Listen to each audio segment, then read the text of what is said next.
Itu gimana kira-kira? Jadi kita memberikan konteks politik dulu gitu loh.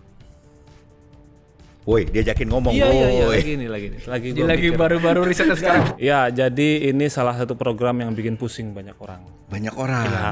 Pemerintah? atau Pemerintahan siapa? sekarang dan pemerintahan berikutnya. Nah, ini timnya Pak Prabowo datang nih ke Kementerian Keuangan. Nah, di sana mereka tanya, kira-kira ini APBN kita seberapa banyak bisa mengakomodasi program-program Pak Prabowo. Jadi akan terhambat nih ya. Terhambat, IKN juga akan tertunda pembangunannya. Tidak sekencang zaman Pak Jokowi. Tidak sekencang itu. Berarti para PNS itu kan birokrat kita ini bisa bernapas lega.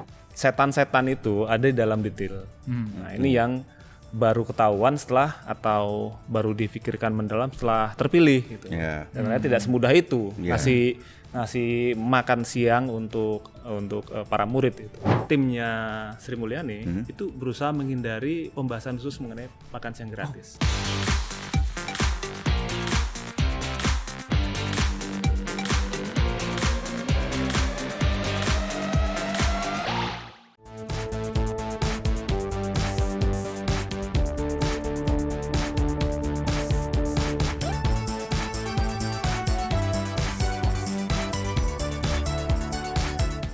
Yo, jumpa lagi bersama kami di Bocor Alus Politik bersama saya Stefanus Pramono. Husein Abri Dongoran. Untuk teman-teman yang belum subscribe, silahkan klik tombol subscribe di kanal YouTube Tempo.co. Dan kalian yang ingin baca laporan majalah Tempo, kalian bisa klik link di deskripsi di bawah ini. Jangan baca dan sebarkan konten bajakan karena di situ ada hak ciptanya. Ada satu lagi nih Pram, Apa buat tuh? kawan-kawan mahasiswa yang ingin nonton Bocor Alus Politik di kantor Tempo, kami sangat terbuka. Kalian bisa DM di Instagram Bocor Alus Politik. Oke, main apa kita hari ini? Sebelum itu kita perkenalkan dulu kali ini ya. Ada Pangeran Cisauk. Oh, Cisauk itu dari Tangerang Selatan ya? Enggak, ngaku-ngaku itu BSD. Ini kabupaten. Kabupaten Tangerang. Itu BSD Raya, Mas. Oke. Cisauk. yang baru jadi pilot projectnya program makan siang gratis kan Kabupaten Tangerang. Kabupaten Tangerang. Tetangganya. Tetangganya. Yaitu Mas. Hairul Anam. Oh, jangan lupa siapa namanya. Perkenalkan dong dari mana, des apa? Udah, nggak usah kenalan. Kita langsung aja main apa kita hari ini. Wah, Anak baru ngatur-ngatur. Oke, main apa kita hari ini? main daerahnya Cisauk aja, makan siang gratis. Makan siang gratis. Ya, Ini kan itu sangat sering dibahas ya di Iya. rubrik Ekbis ya, ekonomi bisnis di majalah Tempo. Betul. Silakan. Tapi waktu dan ada tempat. politik-politiknya. Oh, Nggak cuma begitu. ekonomi bisnis. Ya. Ini kita namakan ini sebagai program micin. Apa tuh micin? Micin M kan makan siang gratis, MSG. Oh. MSG kan micin. Oke. Nggak lucu ya? Nggak ketawa. Desnya om-om. Saya masih berusaha nyari lucunya. Oke, mari kita mainkan. Gimana Nam? Informasinya Nam? Ya, yang lagi rame adalah makan siang gratis plus susu. Susu gratis. Gimana tuh makan siang gratis temuan liputan lu? Ya, jadi ini salah satu program yang bikin pusing banyak orang. Banyak orang. Ya. Pemerintah? atau Pemerintahan siapa? sekarang dan pemerintahan berikutnya. Oke. Kenapa tuh? Ya, karena program ini harus masuk di APBN 2025. Oh, dibahasnya berarti tahun ini ya. Dibahasnya tahun ini. Nah, ini kan sebenarnya kan sudah pernah kita munculkan juga di majalah Tempo ya, dan juga sudah disampaikan oleh pemerintah bahwa memang program makan siang gratis ini akan diakomodasi di anggaran 2025. Betul. Gitu. Oke. Ya. Nah, yang bikin pusing adalah duitnya pakai duit mana? Emang duit kita sedikit atau terbatas gimana? Ya, Gimana? Nah, terbatas dan semua duit ini kan relatif sudah terkunci semua anggarannya. Jadi pemerintah sekarang agak pusing nih mengakomodasi permintaan pemerintahan berikutnya. Begitu. Memang seberapa serius dari pemerintah atau kubu yang menang Prabowo Gibran untuk membahas atau menyiapkan program makan siang gratis ini, Nam? Ya, program ini harus berjalan. Pak Prabowo sudah minta dari beberapa narasumber yang kita temui, Pak Prabowo minta at all cost program ini harus jalan mulai 2025. Mulai 2025, oke, terus? Dan permasalahan adalah anggarannya terbatas. Ya. Karena kalau kita lihat kemarin di kampanye kan Pak Prabowo bilang puluhan juta sampai 80 juta anak akan dikasih makan siang gratis ya dengan susu. Dan itu kan anggarannya sekitar 400 triliun. Nah, itu tidak ada anggarannya 400 triliun itu. Oke. nggak ada posnya gitu ya. Sudah sangat tipis sekali ruangnya untuk bermanuver, kira-kira begitu. Nah biasanya kan kalau misalkan masalah keuangan gini kan dibahasnya di Kementerian Keuangan gitu kan. Iya. Kapan terakhir ada rapat di Kementerian Keuangan gitu yang lu dapat infonya, dan seperti hangat nggak sih diskusinya atau penuh perdebatan? Oh, oke. Ya, info yang kita dapat itu sekitar April kemarin ya, ketika Bu Sri Mulyani pergi ke US, waktu itu ada pertemuan dengan World Bank gitu. Nah ini timnya Pak Prabowo datang nih ke Kementerian Keuangan. Oke. Timnya Pak Prabowo inti, bukan tim intinya. Bukan kaleng-kaleng lah, bukan ecek-ecek lah ya. Bukan apa namanya bagian dari TKN kemarin, tetapi benar-benar tim intinya Pak Prabowo. Bahas apa di sana dan dengan siapa?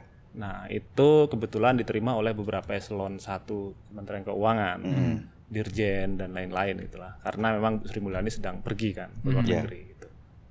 Nah di sana mereka tanya, kira-kira ini APBN kita seberapa banyak bisa mengakomodasi program-program Pak Prabowo. Gitu. Dijelaskan lah orang-orang Kementerian Keuangan ini soal kondisi APBN kita, misalnya berapa persen sih anggaran yang sudah terkunci misalnya ya. Pendidikan kan 20% dari APBN. Terus kemudian kesehatan walaupun sudah nggak dikunci 10% tapi tetap besar ya. Sekitar sekarang mungkin 8% dari APBN. Terus kemudian ada juga subsidi BBM. Itu yang ya banyak juga menyerap anggaran.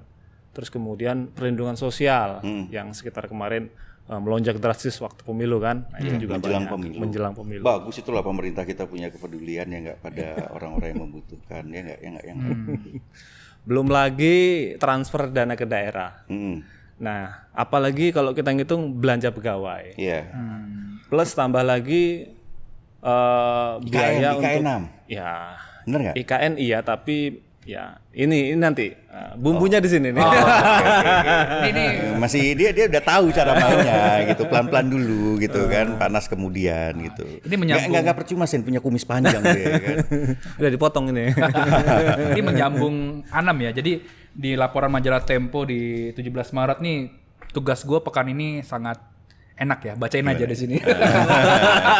Jadi gimana? Di laporan majalah Tempo tuh ditulis bahwa ada dokumen dari Bappenas setebal 16 halaman itu menghitung kebutuhan anggaran untuk program makan siang gratis.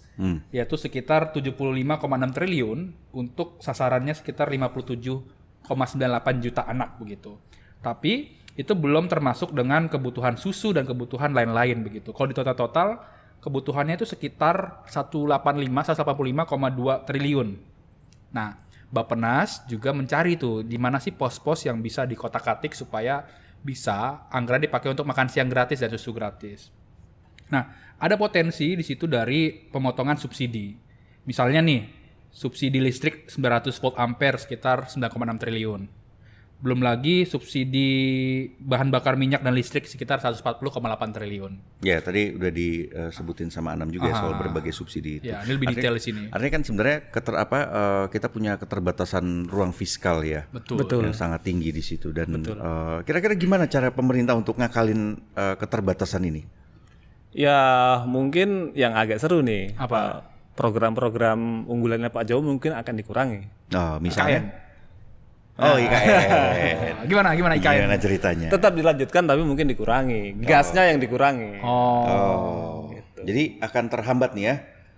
IKN juga akan tertunda pembangunannya. Tidak sekencang zaman Pak Jokowi. Tidak sekencang itu. Berarti para PNS itu kan birokrat kita ini bisa bernapas lega ya kan. Tetap akan pindah. Tetap akan pindah. Ya. Minimal di 2024 ini. 2024. Tapi kan ini kan juga belum pasti tuntas kan ya untuk perpindahan itu ya. Betul. Ya setidaknya dengan kalau dari situ dikurangin ya kalian yang menjadi PNS bisa bernapas lega lah ya. Soalnya banyak PNS yang level umbi-umbian gitu kan. Itu mereka khawatir dipindahin ke IKN gitu kan. Gue gimana di sana kerja segala macam. Banyakan cerita juga. Udah biarin aja para bos-bos. Tapi bos-bos juga nggak mungkin mau di sana, mereka bilang begitu. Kalau ngobrol-ngobrol sama PNS gitu umbi-umbian. Ya jangankan gitu Sin. Yang gue denger nih bahkan presiden terpilih kita juga anggot-anggotan untuk pindah ke IKN gitu kan.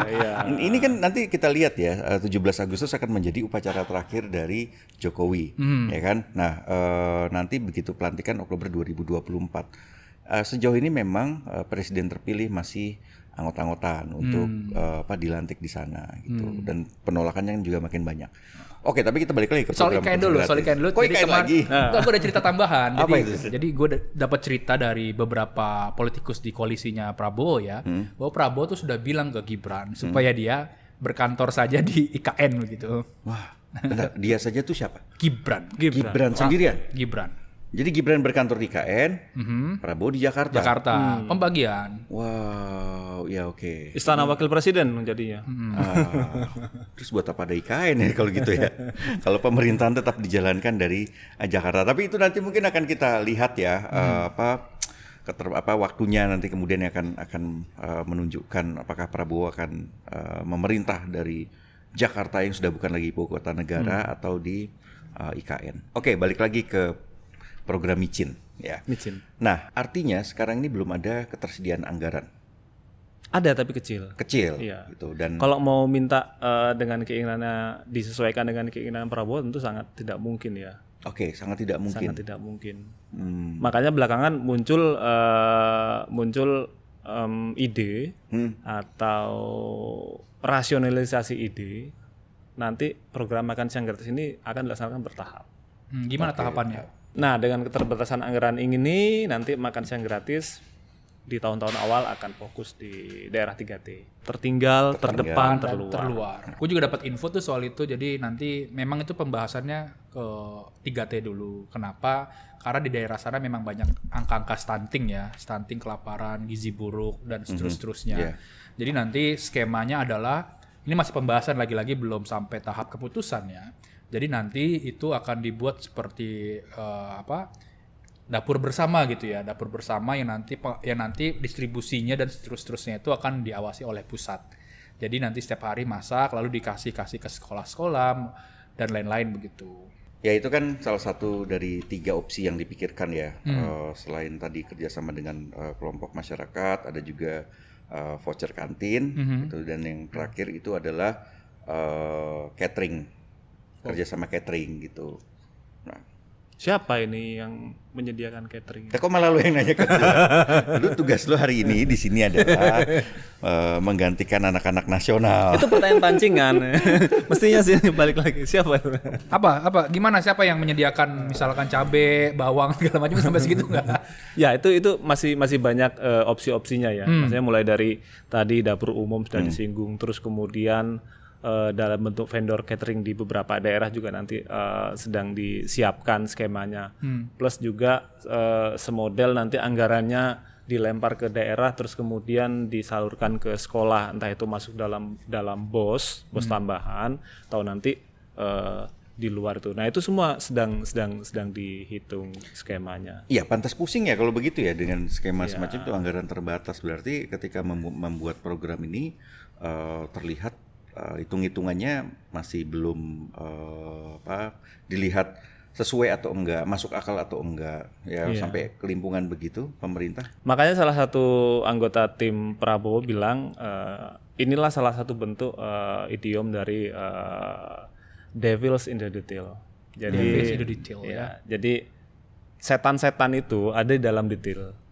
Masalah ada di dalam detail, problem atau potensi masalah itu ada di dalam detail. Detail-detail seperti ini, anggaran, terus cara pelaksanaannya dan lain-lain. Nah, ini yang baru ketahuan setelah atau baru difikirkan mendalam setelah terpilih gitu. Karena tidak semudah itu ngasih makan siang untuk para murid itu. Dan kalau kita lihat ya sekalian aja kalau gitu bikin program manusia ke bulan dari Indonesia pertama gitu. Kali-kali Pangeran Cisauk bisa ke sana ya.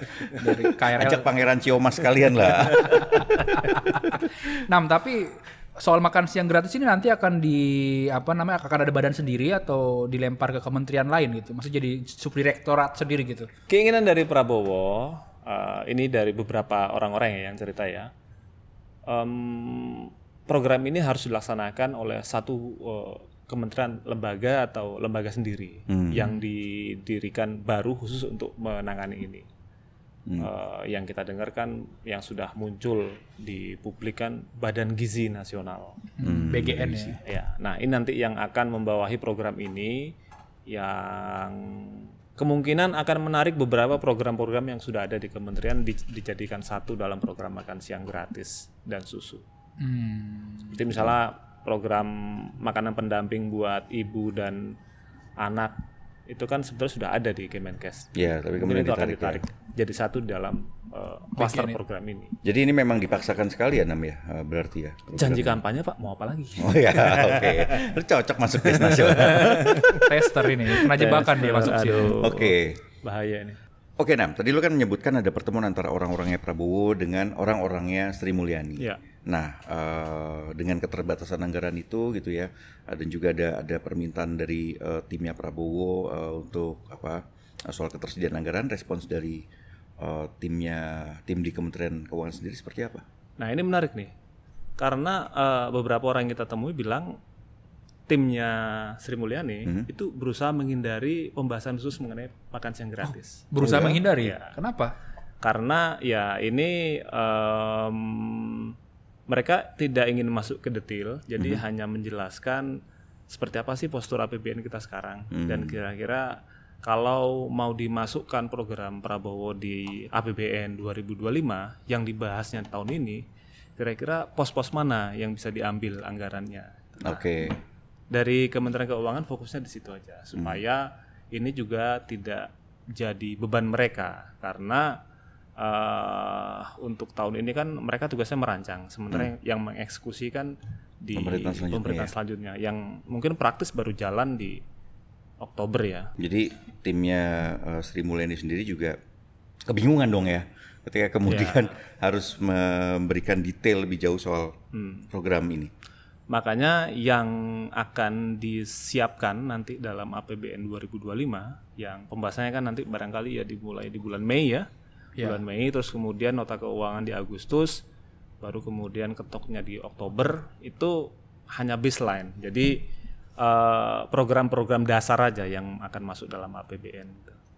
Jadi ya nggak ada program-program yang mungkin khusus itu Pak Jokowi, itu khusus dari Prabowo, tapi nanti ruang perubahannya dibuka di APBNP. Oh, semuanya akan ketahuan di pas pembahasan ya seperti apa nanti postur-posturnya. Nah, tapi yang kalau lu diskusi sama sumber-sumber dari Kemenq ya, baseline-nya tuh apa aja kira-kira?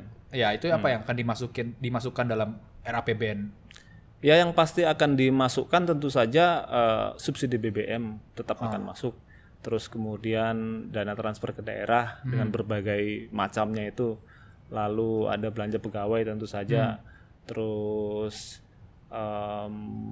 dan yang paling penting adalah anggaran untuk bayar utang. Nah, ini kan sudah gede banget nih anggaran bayar utang kita nih.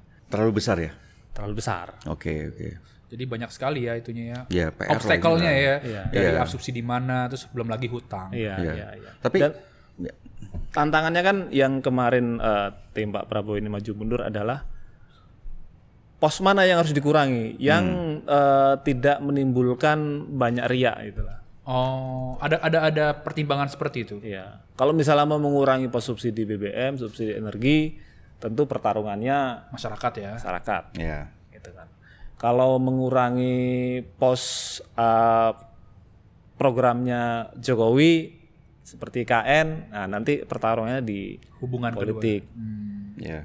Mengurangi budget anggaran bayar utang nggak mungkin, karena itu sudah Rutin ya. sudah rutin. Belanja pegawai juga nggak mungkin, masa yang nggak gajian kan? Iya. Nah, selain di Kemenq, di kementerian mana lagi yang membahas soal soal makan siang gratis ini? Bappenas tentu saja. Bappenas. Tadi Bappenas sudah disinggung kan. Tapi yang soal susu gratis segala macam itu di Kementan ada nggak? Susu gratis untuk Kementan, karena dia berurusan dengan produksi susu gitu. Kemarin kan sebetulnya sudah sempat di-mention oleh Dirgayusa, direkturnya ID Food. Nah ini kan Dirgayusa ini kan ini ya salah satu kesatria jadinya Prabowo. Ya, Prabowo. Orangnya Prabowo ya. Ya, yang kemudian jadi direktur ID Food sekarang. BUMN sektor pangan, holding Pak. Gimana ceritanya? Jadi dia kan sebetulnya sudah nyebut bahwasanya kebutuhan biasa ya, belum menghitung makan siang gratis itu kita butuh ngimpor 2,5 juta ekor sapi perah. Karena ya memang sebagian besar kita masih impor ya. Ya, dan apa bedanya ya? Karena kan kita juga akan ini kan sesuatu yang rutin dilakukan, orang-orang juga tetap makan gitu. Ya. Kenapa kemudian kita harus sampai mengimpor susu? Tambahan impor ya. Karena demand-nya pasti akan bertambah. Jadi kita harus nambah ngasih minum susu anak gitu, yang jumlahnya puluhan juta itu tiap hari, mungkin selama seminggu atau selama 5 hari mungkin kan. Dan itu kan kebutuhannya akan sangat besar. Oke, selama ini kalau kita melihat berbagai kebijakan impor dari pemerintah itu masih membuka ruang untuk atau cukup membahagiakan pemburu rente. Ini apakah peluangnya juga sama dengan program makan siang gratis ini? Bisa sama, bisa enggak. Bisa sama itu karena dengan program ini kan tentu demand akan bertambah kan. Bakal ada pesanan bahan pangan yang sangat besar dari program pemerintah, termasuk juga susunya. Nah, dan ini memang peluang dari industri untuk nangkepnya. Nah, cuman ketika posisinya ini program belum jelas gitu kan, anggarannya berapa, siapa yang mau melaksanakan dan lain sebagainya, ini jadi tunggu-tungguan nih dan kebingungan. Nah, ternyata di situasi seperti ini beberapa kementerian justru udah mulai gerak cepat nih. Untuk menyiapkan ini. Satsetnya kayak gimana tuh? Nah, itu kemarin yang kita dapat informasi dari beberapa narasumber. Kementerian Pertanian itu mengumpulkan mungkin sekitar ratusan ya, mungkin sampai 100 ya. 100 pengusaha dari berbagai latar belakang, tapi tetap pengusaha pangan. Mulai dari pengusaha makanan, terus kemudian catering, boga dan lain sebagainya, importir susu, produsen susu, importir daging, importir sapi dan lain sebagainya untuk dikumpulin. Mereka diminta komitmen untuk bantu proyek ini, bantu program ini. Bantu program apa? Mereka diminta untuk siap-siap ngimpor sapi. Oke. 2,5 juta ekor sapi itu taruh di mana? Bukan. Dalam satu tahun atau multi years. Dan yang kedua juga taruh di mana? Nggak mungkin kan taruh di KN juga kan nanti. Bisa jadi kalau IKN-nya nggak berdiri gitu kan bakal banyak rumput tuh di situ kan. Tapi IKN-nya stres karena kepanasan. Sapi ya? Sapinya. Sapinya stres ya, apalagi ditugasin di sana. Gimana tuh? Jelasin dong. Ya, nah ini jadi problem juga karena secara kebutuhan kita bilang 2,5 juta ekor, tapi untuk naruh ini sapi kan nggak gampang juga. Beberapa sentra sapi perah kan ya terbatas juga di Pengalengan, terus di Malang, di Prigen, terus di salah satunya lupa. Itu kan sangat sedikit tempat budidaya sapi perah ini. Beda dengan negara-negara yang subtropik ya. Nah, selain soal kebutuhan sapi ini ya, yang jadi produsen susu nanti, ini juga masalah jutaan sapi ini mau ditaruh di mana? Karena ya secara iklim negara kita kan terbatas ya, tempat sejuk yang bisa jadi tempat sapi perah ini tumbuh dan berproduksi gitu. Terus dikasih makan apa mereka kalau sampai di sini juga? Ya nanti makan siang gratis. Rumput gratis. Makan siang gratis di IKN ya. Tapi sudah dibahas belum? Nah, mungkin di titik-titik provinsi mana begitu kan? Kalau lu pernah nulis atau siapa gue pernah baca kan, kayak misalkan waktu itu ada jutaan ton daging datang gitu kan, tapi kesiapan cold storage kita juga belum banyak. Akhirnya juga pemerintah membuka pekerjaan cold storage gitu kan, proyek-proyek cold storage. Iya. Ya, ini juga yang masih jadi pertanyaan adalah ini kan belum jelas ya programnya mau pelaksanaan seperti apa, anggarannya berapa dan kira-kira setahun itu kebutuhannya berapa itu kan. Nah, yang jadi masalah adalah pelaku industri ini sudah ditodong duluan gitu. Lu impor gitu. Lu impor begitu. Lu impor ya, siap-siap impor ya gitu. Untuk memenuhi potensi kebutuhan yang belum bisa dihitung berapa sih sebetulnya di tahun 2025, berapa sebetulnya 2026, berapa sebetulnya 2002. Disuruh siap-siap aja ya. Kalau mereka kemudian tidak memenuhi itu, gimana? Nah, ada informasi dari beberapa pengusaha ini, mereka bilang ya selama ini pemerintah punya banyak instrumen untuk memaksa mereka. Misalnya? Izin impornya dipersulit, nah, impor bahan baku segala macam dipersulit, dan itu udah cukup menakuti mereka, mengancam mereka itu. Ya. Jadi Pram, Husein tadi bilang program ini bisa mendatangkan potensi cuan buat industri, bisa juga sebaliknya. Gitu. Jadi mereka dipaksa untuk nyiapin ini barang, tapi programnya belum jelas itu. Sehingga ketakutan industri adalah mereka udah kadung duluan ngimpor sapi, terus sapinya stres, mau taruh di mana, mau makan apa dan sebagainya. Atau mereka sudah ngimpor sapi, sapinya berproduksi, nggak ada yang nyerap. Iya. Karena belum jelas ya programnya. Kalau dengan bisnis as usual sekarang ya mending ngimpor sapi langsung. Iya, betul. Itu lebih murah. Mata rantai susunya juga belum ada ya. Ya. Tapi kan kemarin tim Prabowo kan bilang ya kita tetap perlu butuh impor sapinya untuk mengamankan fluktuasi harga. Oke. Alasannya kan begitu, dan Ya, supaya tapi kan untuk memastikan itu kan juga tidak terlalu berpengaruh ya. ya. Harga tetap fluktuatif dan kadang tidak bisa dikendalikan oleh pemerintah kan. Ya. Sen, sepertinya kan kita kan juga lihatnya ada keistimewaan yang diberikan oleh pemerintahan Jokowi ya kepada Prabowo Gibran soal program micin ini. Nah, gimana cerita itu, Sen? Ya memang program makan siang gratis lagi-lagi seperti Anam ceritakan ini menjadi visi misinya Prabowo juga ya. Jadi kan dalam pembahasan visi misinya itu juga melibatkan beberapa pejabat pemerintahannya Jokowi. Karena kan ada menteri-menteri juga menjadi tim sesnya Prabowo dan Gibran begitu. Ya, dan sebelumnya juga Jokowi kan dibantu oleh timnya, oleh menteri-menterinya ya waktu itu ya 2019. Betul. Jadi bahkan sebelum pemilihan itu sudah ada pembahasan Pram soal makan siang gratis ini nanti akan ditupoksinya kemana begitu. Ini sebelum pemilu. Sebelum pemilu, bahkan sebelum pemilu itu Kemenristek itu kan dipersiapkan ya untuk menghitung segala macam, karena kan makan siang gratis targetnya adalah para pelajar gitu. Makanya mereka mengkaji dan lain-lain. Lalu juga sempat ada rapat terbatas di istana, kalau gua pernah ditulis di majalah Tempo dan pernah juga konversi sekitar 26 Februari ya, itu setelah Prabowo menang. Di situ barulah clear penugasannya ke siapa. Jadi seperti Bappenas, lalu Kemenko Perekonomian dan Kemenq lah disuruh menghitung ruang-ruang fiskal supaya program ini bisa berjalan. Gitu. Ya, dan sebelum itu juga setelah Prabowo menang kan banyak juga tuh prototype ya. Contoh-contoh pelaksanaan program makan siang gratis seperti tempatnya dia. Ya dekat Cisauk kan. Itu berjalan. Erlangga Hartarto Kemenko juga datang ke situ ya. Lalu juga ada mantan Bupati Tangerang ya namanya. Ahmad Zaki yang sekarang tenaga ahlinya Erlangga di situ. Lalu juga ada beberapa daerah lain seperti di Aceh. Iya, dan bukan cuma di Tangerang ya atau di Aceh, tapi juga ada di Purwakarta kan ya. Sukabumi. Purwakarta itu Deddy Mulyadi. Ya itu orang Gerindra juga kan. Orang Gerindra yang juga dia kan mau menjadi calon gubernur Jawa Barat. Hampir pasti kabarnya dapat rekom dari Gerindra. Dan rasanya memang agak aneh ya. Ini program belum jelas, belum ada anggarannya dan lain-lain, tapi simulasinya sudah dimulai gitu kan.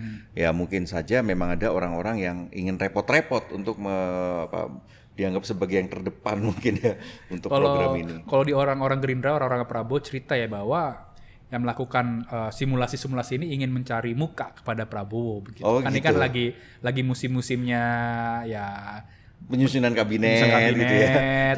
Calon gubernur, calon bupati. Gampang sih bedaannya. Siapa yang aktif menyiapkan, nah itu yang pengen. Siapa yang pasif, nah itu yang nggak pengen. Atau pengen tapi nggak berani gitu kan. Bisa jadi begitu.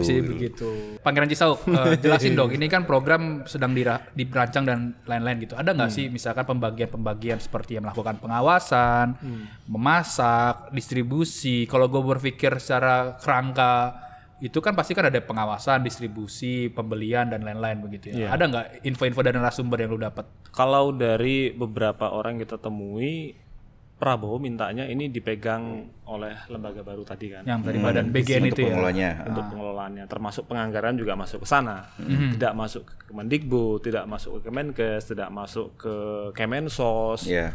tidak masuk ke badan atau kementerian lain, jadi masuk ke sana.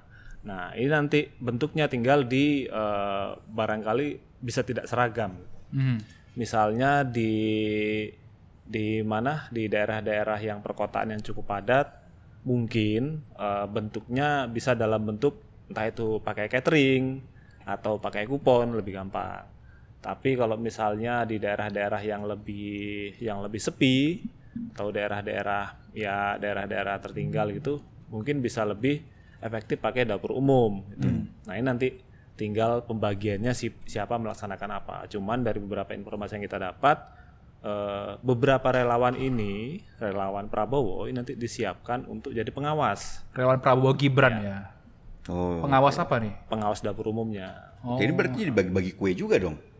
Ya, nanti kita tunggu anggarannya berapa, pelaksanaannya bagaimana, pemenang tendernya siapa. Baru di situ kita bisa ngelihat lebih jelas siapa dapat apa dan berapa. Aromanya sudah arah ke sana ya, bagi-bagi itu ya. Ya, bisa mengarah ke sana. Oke, main aman dia di sini. Harus sering-sering Main muncul. aman. Dan kita munculkan isu-isu ekonomi yang penting itu ya kan. Daripada kena somasi. Aduh, gini. Aduh, mana. Kalau yang mimpin Badan Gizi Nasional itu siapa, Nam? Badan Gizi Nasional. BGN. Ada beberapa nama yang udah beredar dan salah satunya adalah Prof. Dadan Hindayana. Yaitu siapa dia? Ini adalah guru besar pangan di Institut Pertanian Bogor. IPB.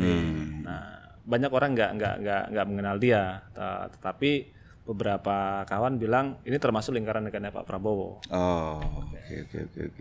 Lagi-lagi ya, memang ini dipercayakan pada orang-orang dekatnya Prabowo untuk program ini. Tapi soal nama kepala siapa pemimpin yang nanti Badan Gizi itu sebetulnya masih ini ya, masih sangat dinamis karena ya dalam situasi kayak ini kan biasanya lawan politik ngajuin nama supaya yang ini nggak pakai atau apa. Nah, bisa aja seperti itu. Cuman dari beberapa orang yang kita ketemui, Prof. 1 ini cukup dekat dengan tim intinya Prabowo dan mungkin masuk akal juga ketika dia masuk di nominasi dalam badan ini. Dekat itu artinya dia sering memberikan masukan juga pada tim Prabowo. Sering memberikan asistensi, terutama untuk persiapan pelaksanaan program-program, terutama untuk yang makan siang gratis. Sen, lu juga ada informasi kan soal bagi-bagi kue dari program makan siang gratis ini? Ini lebih tepatnya bukan bagi-bagi kue, Pram. Jadi lebih ada simulasi program makan siang gratis di Sukabumi. Itu gue ngobrol sama beberapa orang di koalisinya Prabowo, cerita bahwa kerabatnya Prabowo lah yang mendanai simulasi makan siang gratis di sana di Sukabumi itu. Ya, jadi bisa berjalan lah di Sukabumi begitu. Oke. Artinya semua mendukung penuh ya dari kubunya Prabowo ya untuk program ini berjalan. Mendukung penuh berjalan, lalu bisa jadi badan tersendiri ya lagi-lagi karena ini masuk di dalam visi dan misinya Prabowo. Ya sebenarnya itu juga ada ya namanya ulasan di edisi kita sebelumnya dari Yusuf Wibisono, Direktur Institute for Demographic and Poverty Studies IDS gitu soal berbagai persoalan akibat keterbatasan fiskal jika kita memaksakan program makan siang gratis ini. Teman-teman bisa membacanya di majalah Tempo. Edisi pekan lalu. Edisi yang sebelumnya. Nanti kita sertakan di link deskripsi. Ada foto cover biasanya, Nam. Makanya nonton dong. Jarang nonton. Sedih kita sering nonton. Nam, ada nggak sih percontohan atau kita melihat di negara lain program makan siang ini berhasil gitu? Mungkin jadi Indonesia melihat di negara itu berhasil dan ingin menirunya di dalam negeri. Yang jadi kiblat dari koalisi sekolah makan siang gratis ini kan negara-negara dunia ini kan sebetulnya punya koalisi ya. Negara-negara yang punya program makan siang gratis buat muridnya itu masuk dalam School Meals Coalition. Salah satunya ada Jepang, Brazil, Argentina, terus kemudian Thailand juga, India gitu. Nah, kiblatnya memang Jepang ya, karena memang mereka negara maju dan secara udah lama melaksanakan program ini, termasuk India juga, dan makanya kemarin tim Prabowo termasuk mengunjungi India untuk memeriksa atau untuk studi banding lah, mempelajari. Udah studi banding mereka ya di India. Di India itu desentralisasi. Oke, tapi kenapa studi bandingnya justru setelah kampanye selesai ya? Harusnya studinya ini kan melihat dulu sebelum pemilu ketika mereka menyusun visi dan misi calon. Studi banding kan butuh modal, Pak. Oh iya. Jadi harus dipastikan menang dulu supaya nggak muspro ini pengeluaran dulu, studi bandingnya. dorong dulu, ya kan, pikir nanti. Oke. Iya. Nah, sikap Tempo gimana nih Uncle soal program makan siang gratis ini? Ya, pertama tentu saja kita melihat bahwa program makan siang gratis ini mendapat dukungan penuh dari rezim ya, dari rezim Jokowi, walaupun presiden itu belum berganti. Kita lihatlah tadilah diceritakan ya soal rapat yang sebelum pemilu dan juga beberapa saat setelah pemilu. Ini kan sebenarnya ugal-ugalan ketika dukungan ini diberikan. Lawang pemenang pemilunya belum kelihatan atau belum diumumkan oleh KPU, tapi kemudian sudah ada rapat kabinet atau rapat terbatas dan lain-lain gitu. Dan kalau kita melihat juga ini seperti tadi sudah dijelaskan oleh Anam, ketika ada keterbatasan fiskal dan lain-lain, sangat berat untuk pemerintah melanjutkan atau menjalankan program ini. Rasanya pemerintah perlu berhati-hati dan berhitung betul ya, dan bahkan kalau memang ini tidak visible untuk dilakukan, ya sudah, buat apa dilakukan. Seperti juga kita melihat ada beberapa program yang terkesan baik, populis, tapi akhirnya juga tidak berdampak besar gitu kan. IKN itu juga salah satunya. Nah, jangan sampai nantinya program makan siang gratis ini menjadi seperti yang kita khawatirkan. Apalagi kemudian peluang terjadinya korupsi itu kan besar ya. Bancakan dengan, ya ini menjadi program bancaan untuk orang-orang dekat Prabowo atau juga relawan gitu.